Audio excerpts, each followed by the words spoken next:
Pocket ou Nomade, choisis ton camp camarade, à moins que tu prennes les deux. Peu importe le flacon pourvu qu'on ait l'ivresse, peu importe qui de la poule ou de l'œuf est arrivé en premier. Ce qui est cool, c'est que les Pocket et les Nomades, 1, ça cartonne, 2, c'est pas cher, 3, ça démocratise les comics, 4, ça fait plaisir, et 5, ça permet de quoi découvrir les œuvres, ça permet de recruter des nouveaux lecteurs, ça permet de rendre dispo les comics dans les endroits où ils étaient peu ou pas présents, je pense aux hypermarchés notamment, mais aussi aux librairies généralistes qui n'avaient pas de comics et qui proposent maintenant ces ouvrages. Ça fait évidemment énormément du bien au marché. Ce n'est pas un clash, ce n'est pas un combat, mais c'est simplement une analyse de ces titres qui ont envahi nos étals depuis 2 ans. Évidemment, Urban a débuté avec sa collection Nomade qui comporte une 50aine de titres aujourd'hui. Panini a suivi le pas en proposant 4 salves par an, avec des titres de qualité, des titres très attendus qui n'étaient pas disponibles dans d'autres collections et qui ont rendu disponibles et qui ont démocratisé ces titres. Des deux côtés, on a des classiques. Des deux côtés, on a des classiques. Chez Panini, on a évidemment la série Star Ultimate Spider-Man. On a évidemment la meilleure version des Avengers, les Ultimate. On a des hits comme Civil War ou des énormes succès comme The Boys. Il est où The Boys? Il est là The Boys, j'ai oublié de le prendre. Bam, il est là The Boys, il était juste à côté. Chez Urban, nous avons des énormes hits et ça va faire du bien à la collection, comme Batman Silence, parce que c'est une des meilleures clés d'entrée pour débuter Batman, tout comme Ultimate Spider-Man est une des meilleures clés d'entrée pour débuter Spider-Man.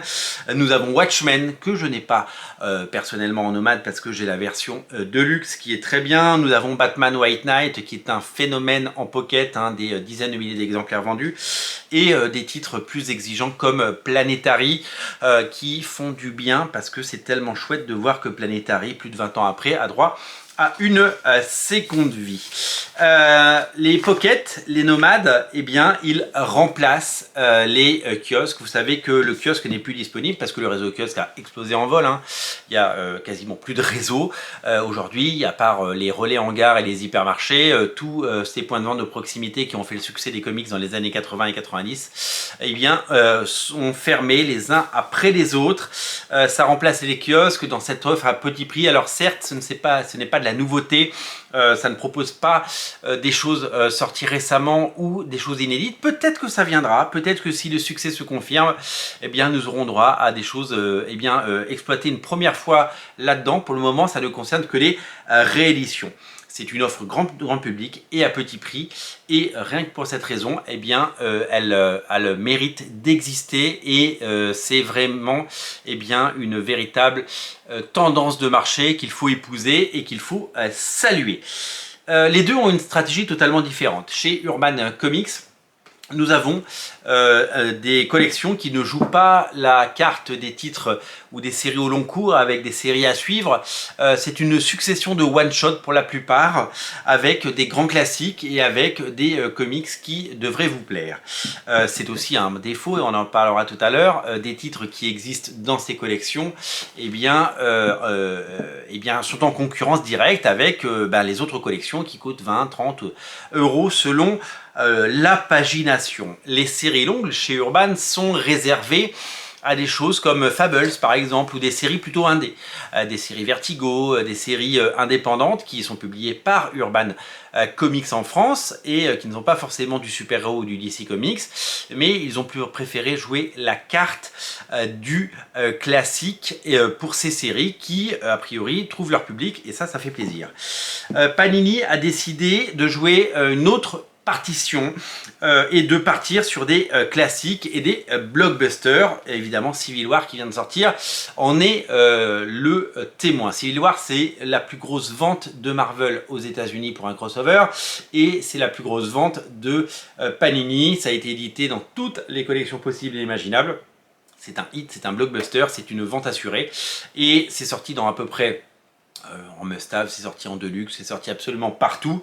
Et c'est une série qui, en kiosque bien sûr, qui arrive maintenant à destination d'un nouveau public. Parce que c'est ça qu'il faut avoir en tête, c'est que quand Panini sort ses bouquins, eh bien, ces grands classiques, ces hits, ces succès, eh bien, dans cette collection, c'est parce que ça touche un nouveau public et que ce sont des best-sellers déjà à la base, établis parce qu'avec une notoriété préexistante, mais aussi des bouquins qui peuvent séduire un nouveau lectorat de par leur qualité, notamment d'écriture et de dessin.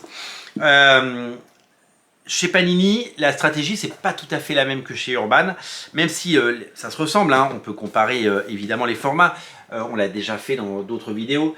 Les Panini sont un petit peu plus grands, il faut avoir des grandes poches hein, pour appeler ça pocket. Ils sont beaucoup plus grands et c'est vraiment des titres qui peuvent être rangés à côté en librairie mais qui ne se ressemblent pas, mais qui sont tous les deux une formidable alternative à cette perte de lecteurs et à cette hausse des prix et à cette disparition de recrutement de nouveaux lecteurs qui malheureusement est une réalité et cette nouvelle solution bien entendu nous amène à redéfinir tout ça, puisque maintenant que Urban fait ça depuis quelques années et que Panini, depuis bientôt un an, sort des titres avec des chiffres assez hallucinants. J'ai pas le droit de vous donner les chiffres parce qu'on me les a communiqués, mais je ne vous les donne pas parce que je n'ai pas l'autorisation. Les chiffres sont assez étonnants parce que d'un coup on passe de 3000 lecteurs pour un Deluxe à des dizaines de milliers de lecteurs, ce qui est taré quand on y pense. Chez Panini, la stratégie, elle est d'avoir des séries à suivre. Elle est d'avoir des séries comme Ultimate, 3 volumes, ou Ultimate Spider-Man, 11 volumes, The Boys, qui en fera 7 également, et puis Amazing Spider-Man, qui va arriver en janvier 2025 chez Panini. Amazing Spider-Man par Straczynski et John Romita Jr. Il devrait y avoir, je pense, au moins 6 ou 7 tomes, pour si ce n'est 8. Ce sont des séries au long cours. On en parlera tout à l'heure, mais ce sont des séries qui vont avoir une vraie responsabilité parce que le fait d'avoir des séries à suivre et de qualité, ça permet aux gens qui accrochent de se dire tiens, j'ai acheté le tome 1 en janvier, je reviendrai en avril, 3 mois après, puisque ça a été annoncé, acheter le tome 2. Ça crée un rendez-vous, donc ça fait venir les gens en boutique. Et on oublie trop souvent cet aspect, mais c'est très important de faire venir les gens en boutique, que ce soit en librairie traditionnelle, que ce soit en hypermarché parce qu'ils sont disponibles, que ce soit dans les magasins culturels ou dans les boutiques de comics que nous aimons tant. Quand on crée une collection avec des numéros à suivre comme Ultimate Spider-Man ou The Boys, eh bien ça crée un rendez-vous, ça crée une habitude. Et cette habitude, une fois qu'on la prend, eh bien c'est quelque chose qui s'inscrit dans la durée. Je vous explique. Quand j'étais enfant, eh bien j'allais en début de mois. Je savais que Strange ou Special Strange sortait le 5 du mois et que Titan sortait le 10 du mois. C'était à peu près les dates dans lesquelles ces titres étaient distribués. Et dès le 8, dès le 9 du mois, j'allais en boutique pour chercher mon Titan. Parce que j'allais dans ces buralistes, hein, dans ces kiosques, dans ces marchands de journaux comme on les appelait, parce que je voulais les avoir et parce que j'étais complètement addict et j'étais devenu addict. Quand les bouquins sortent aux États-Unis et que les comics sortent tous les mercredis, c'est un rendez-vous que les gens ont pris l'habitude de prendre. Ils viennent, ils prennent leur voiture, et ils vont en boutique et ils viennent acheter leurs comics, leur dose mensuelle, leur dose hebdomadaire de comics. C'est très important l'habitude. L'habitude dans des choses de consommation courante comme les comics, et feuilletonnante, épisodique, eh bien il faut créer cette habitude et en tout cas le marché est basé là-dessus. Donc aujourd'hui Panini il recrée ça en proposant eh bien tous les 3 mois un nouveau tome d'Ultimate Spider-Man et demain ils feront la même chose avec la série principale Amazing Spider-Man et ça c'est une stratégie qui est hyper intéressante parce que je pense que c'est une stratégie gagnante. Créer des habitudes, créer un rendez-vous, créer l'envie d'aller en boutique, c'est véritablement la clé des lecteurs de demain, véritablement. Ensuite, ce qui est bien, c'est le fait d'avoir le choix et de parler à 2 types de clientèle. Une série comme ça, Ultimate Spider-Man, eh bien, elle est disponible aujourd'hui en pocket et en omnibus. L'omnibus a déjà concerné plus de 10 000 personnes, parce qu'il y a déjà 10 000 personnes qui ont acheté les omnibus. Ultimate Spider-Man volume 1, c'est exceptionnel, 10 000 en France pour des comics, c'est exceptionnel pour un omnibus à 70 balles, mais on se rend compte que la sortie de ça n'a pas écrasé les ventes, puisque j'ai eu la confirmation de Panini. Les ventes d'Ultimate Spider-Man en omnibus continuent d'être au top, hein. On parle de plusieurs centaines d'exemplaires par mois, on parle de plusieurs milliers d'exemplaires par an, c'est taré, alors que le premier omnibus est sorti il y a plusieurs années. Et quand on propose ça en pocket à côté, et donc on ne s'adresse pas du tout à la même clientèle, les collectionneurs, les fans d'omnibus purs et durs, ils sont là, et ceux qui veulent des beaux pavés avec du beau papier et une belle intégrale et beaucoup de pages, eh bien ils sont là et ils continuent à être là. Les lecteurs de Pocket sont également là, et ce ne sont pas les mêmes, c'est ceux qui n'aiment pas les omnibus, ceux qui n'ont pas craqué pour l'omnibus, ceux qui tout simplement n'avaient pas avant découvert ces séries. Alors oui, ça recrute des gens au-delà de la sphère des comics, oui, ça permet de séduire, oui, c'est des petits prix, oui, c'est des secrets de Santa, oui, c'est des petits cadeaux qu'on peut faire, et c'est véritablement ça. Moi, il m'est déjà arrivé quand j'allais dans un Cultura, dans une Fnac ou dans une boutique, d'acheter une BD pour mes enfants. Acheter une BD franco-belge, c'est à peu près 10 balles. Acheter un manga, un One Piece ou un Naruto à mes enfants, bah, c'est 7-8 euros. Et bien là, d'un coup, on peut rentrer dans cette catégorie avec des prix de comics à 7, 8, 9 ou 10 balles, et ça c'est quelque chose d'absolument génialissime. Les deux collections Pocket et Omnibus sont totalement complémentaires, elles sont destinées à deux clientèles différentes, et ça fonctionne, ça ne vampirise pas les ventes, ça ne cannibalise pas les ventes, c'est complémentaire. Les gens qui n'achètent pas d'omnibus n'auraient jamais acheté l'omnibus, les gens qui ont déjà l'omnibus n'achètent pas de pocket, ne remplacent pas leur collection d'omnibus par des pockets, ça séduit un nombre grandissant de lectures. C'est tout simplement, quand on parle d'économie, c'est une assiette qui grandit, c'est-à-dire qu'il y a de plus en plus de lecteurs, et donc la fonction première de ces collections, de recruter des nouveaux lecteurs et de faire découvrir les séries, et peut-être accrocher à tout jamais des lecteurs pour de plusieurs années, eh bien elle marche. C'est vraiment absolument fabuleux, parce que comme je vous le dis, je ne peux pas vous communiquer ces chiffres parce que je n'ai pas cette autorisation et que je l'aurai peut-être un jour, mais du coup, le fait d'avoir les omnibus et les pockets, eh bien d'un coup, au lieu de parler à 10 000 personnes, eh bien on multiplie au moins par deux le lectorat, alors qu'en quelques mois, et c'est pas fini parce que cette collection est là pour durer, et que le premier tirage est épuisé, et qu'il y a un second tirage en cours, et qu'il se passe des choses absolument merveilleuses. Ce qui est très important à retenir, c'est qu'il n'y a pas de cannibalisme, pardon, et pas de vampirisme, c'est-à-dire que on est vraiment sur d'autres lecteurs. Urban Comics, la stratégie, on l'a dit, elle est totalement différente, puisque nous sommes sur des titres de qualité, et je vous le dis, Batman Silence, c'est la meilleure façon de débuter une série comme Batman, parce que c'est Jim Lee, parce que vous allez en prendre plein les yeux, parce que c'est Jeff Loeb, parce que c'est une super histoire, parce que c'est incroyablement bien dessiné. C'est véritablement le comics qui va vous faire aimer les comics, et c'est un très très grand classique qui a fait ses preuves depuis plus de 20 ans. Je n'ai même pas à vous le redire, c'est tout simplement génial. Ils ont un peu réduit la voilure, malheureusement, en 2024, parce que certains succès cartonnent. Il y a des très grosses ventes, et Batman Silence en fera partie, mais Batman White Knight en est une autre. Ils ont un peu réduit la voilure, malheureusement. D'autres titres, et j'ai eu cette information d'autres sources convergentes, d'autres titres ne trouvent pas leur public, hein. Il y a des titres qui sont à moins de 2000 exemplaires. Ils ont une politique tout autre, parce qu'il y a des titres qui commencent à 5,90 €, rendez-vous compte, 5,90 €. Le problème, c'est que on constate, ça et là, et c'est des choses qui m'ont été remontées également, eh bien ça cannibalise des ventes, parce que des titres, alors bon, encore une fois, ça c'est très bien, c'est très bien que ça existe, mais d'un coup, le fait de sortir ça à 10 balles, parce que ça coûte maintenant 8,90 €, 9 €, eh bien la version Deluxe à 35, eh bien, en pâtit, et on voit les ventes eh bien s'effondrer sur certains titres, et c'est peut-être une des raisons pour lesquelles Urban a réduit un peu la voilure en 2024, et qui vont certainement continuer sur cette tendance en 2025. Cette collection est essentielle pour recruter des nouveaux lecteurs, mais comme ils ont joué la carte des très grands classiques comme Watchmen, Batman Silence ou plein d'autres, que ce soit Batman Killing Joke ou Batman White Knight, eh bien ils se retrouvent avec le fond de catalogue qui normalement tournait à plein avec des prix à 25 €, Batman White Knight c'est 5,90 en pocket et c'est 25 € en bel album. Et bien on se rend compte que les ventes de l'album, eh bien elles chutent un tout petit peu. Alors ça tue un peu les ventes, ça les abîme, et voilà pourquoi Urban a un petit peu réduit la voilure là-dessus. Ça recrute, ça touche du monde, ça fait de la trésor, mais ça fait aussi du mal à ce qu'on appelle le fond. Et un éditeur, il a besoin d'avoir du fond pour exister. Un éditeur, de romans classiques, il a besoin de vendre du Molière, du Camus, il a besoin de vendre toutes ces choses-là pour et continuer à exister, continuer à proposer des germinales parce que c'est des ventes sûres chaque année, parce que c'est au programme.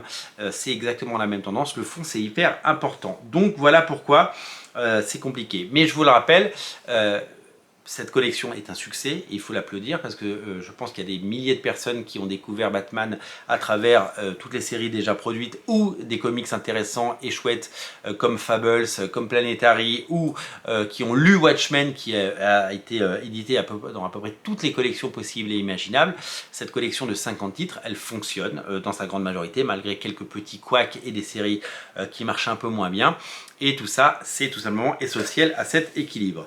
Aujourd'hui, les nomades et les pockets, ce sont deux véritables tendances de marché qui sont là pour durer. Et je dis ça parce que quand j'étais libraire, j'en vendais très très peu, parce que moi je vendais beaucoup d'albums, beaucoup d'omnibus et beaucoup de bouquins, et c'était même pas l'histoire de marge en me disant je vends un pocket et je vais gagner moins d'argent, c'est juste que je me souviens à l'époque, il y a 2 ans quand ça a débuté, 2-3 ans, j'en vendais pas, parce que ça m'était pas destiné, moi les clients qui venaient me voir en boutique, c'était des gens qui étaient déjà conquis et qui cherchaient des beaux albums, des bonnes histoires.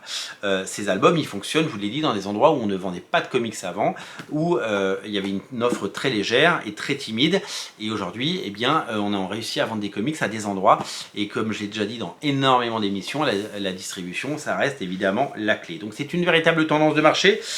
C'est pas forcément destiné, comme on peut le croire, aux lecteurs de manga, même si on voit des TikTokers, des influenceurs manga mettre en avant ces titres et qu'on voit des gens, il y a des témoignages qui commencent à apparaître ça et là, de gens qui ne lisaient pas de comics et qui ont découvert des comics grâce à ça. Donc c'est la somme de tout en fait, c'est la somme de lecteurs de manga, de lecteurs de comics, de nouveaux lecteurs, d'anciens lecteurs, de gens qui viennent et qui reviennent, des gens qui avaient quitté les comics et qui reviennent par ces collections.